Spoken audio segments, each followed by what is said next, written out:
दुनिया के दो सबसे ज्यादा कंट्रोवर्शियल मुल्क ईरान और इजराइल अब एक ऐसे मोड पर है जहां हर वक्त एक नए वार का खतरा मंडरा रहा है। एक तरफ है ईरान का गुस्सा और दूसरी तरफ है इजराइल की एग्रेशन, और बीच में है दुनिया जो एक और वर्ल्ड वार के एज पर खड़ी है। लेकिन सवाल यह है, क्या यह सिर्फ एक रीजनल कॉन्फ्लिक्ट है या फिर इसके पीछे छुपी है एक ग्लोबल पावर की गेम? चलिए जानते हैं। हेलो दोस्तों, मेरा नाम है मुदस्सिर रहमान और आप देख रहे हैं माइंडफुल यूट्यूब चैनल। अगर आप चैनल पे नए हो तो चैनल को सब्सक्राइब कीजिए, और अगर आप फेसबुक पेज पे देख रहे हो तो पेज को भी फॉलो कीजिए। ईरान और इजराइल के बीच में बढ़ती हुई टेंशन सिर्फ दो मुल्कों तक सीमित नहीं है, बल्कि इसके पीछे छुपी है सुपर पावर्स की खेल, ऑयल इन्फ्लुएंस की पॉलिटिक्स और एक ऐसी जियो पॉलिटिक्स जिसमें आम आदमी सबसे ज्यादा फंस रहे हैं। 1979 में जब ईरान में इस्लामिक रेवोल्यूशन आई तो तभी से इजराइल ने ईरान को अपना दुश्मन समझना शुरू कर दिया, और ईरान ओपनली कहता है कि मैं इजराइल को मिडिल ईस्ट से मिटा दूंगा, और इजराइल ओपनली कहता है कि मैं ईरान को कभी भी नहीं न्यूक्लियर पावर्स बनाने दूंगा। पिछले 10 साल में इजराइल ने चुप करके ईरान के कई न्यूक्लियर साइंटिस्ट को मार दिया। रिसेंटली 12 जून को इजराइल ने ईरान के ऊपर ड्रोन स्ट्राइकर्स डाले, जिसमें ईरान के कई न्यूक्लियर साइंटिस्ट्स और जनरल कमांडर्स की जान चली गई। अब ईरान ने इसे वार डिक्लेरेशन करार दिया।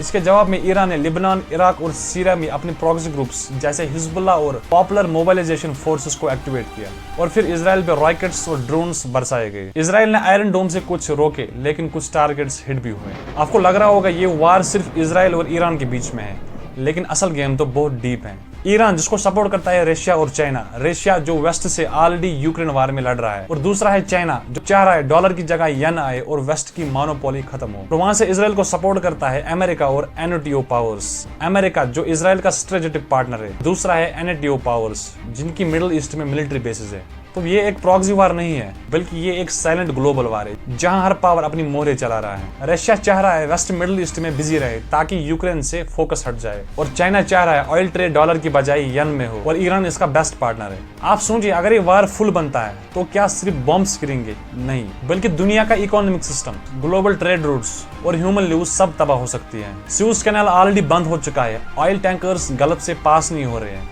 क्रूड ऑयल प्राइस $75 पर बैरल क्रॉस हो चुका है। इंडिया में पेट्रोल की प्राइस 1 से 5 रुपए तक पहुंच गई है।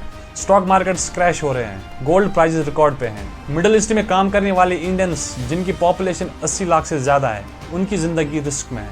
एक एस्टिमेट के मुताबिक अगर वार और बढ़ जाता है तो इंडिया का ऑलमोस्ट $70 to $80 बिलियन का इकोनॉमिक लॉस हो सकता है, सिर्फ ट्रेड्स और रेमिटेंसेस में। आपको हर प्लेटफॉर्म पर बहस दिखेगी। वेस्टर्न मीडिया ईरान को टेरर स्टेट बनाता है, और ईरान स्टेट टीवी इजराइल को इविल ज़ायनिस्ट बोलता है। लेकिन आजकल सोशल मीडिया पे एआई से फेक वीडियोस बनाए जा रहे हैं, रियल फुटेज के साथ फेक कैप्शंस, हर तरफ प्रोपेगेंडा है। ये वार सिर्फ मिसाइल से नहीं, माइंड से भी लड़ी जा रही है। लोग कंफ्यूज है कि सच क्या है और झूठ क्या है। तो अब सवाल है, क्या यह वर्ल्ड वॉर 3 का आगाज है? अभी तक तो ऑफिशियली किसी ने डिक्लेयर नहीं किया है, लेकिन ग्राउंड पे हर चीज एक ग्लोबल वार की तरह दिखती है। मल्टीपल फ्रंट्स एक्टिव है, सुपर पावर्स इन्वॉल्व है, ऑयल इकोनॉमी और रिलीजन सब इशू है, और सबसे डेंजरस न्यूक्लियर वेपन्स की पॉसिबिलिटी एग्जिस्ट करता है। अगर कोई भी एक गलती होती है, एक रॉन्ग मिसाइल या एक मिस कम्युनिकेशन, तो पूरी दुनिया एक इरिविजिबल डिस्ट्रक्शन की तरफ जा सकती है। इस वीडियो को बनाने का मकसद सिर्फ एक साइड को सपोर्ट करना नहीं, बल्कि आपको असली पिक्चर दिखाने का। वार कभी भी सोल्यूशन नहीं होता है, चाहे रिलीजन हो, पॉलिटिक्स हो या पावर हो। तो अगर आपको लगता है ये सच समझना और समझाना जरूरी है, तो वीडियो को लाइक करो, कमेंट करो और शेयर करो। तो याद रखें, जब हमेशा आपस में लीडर्स लड़ते हैं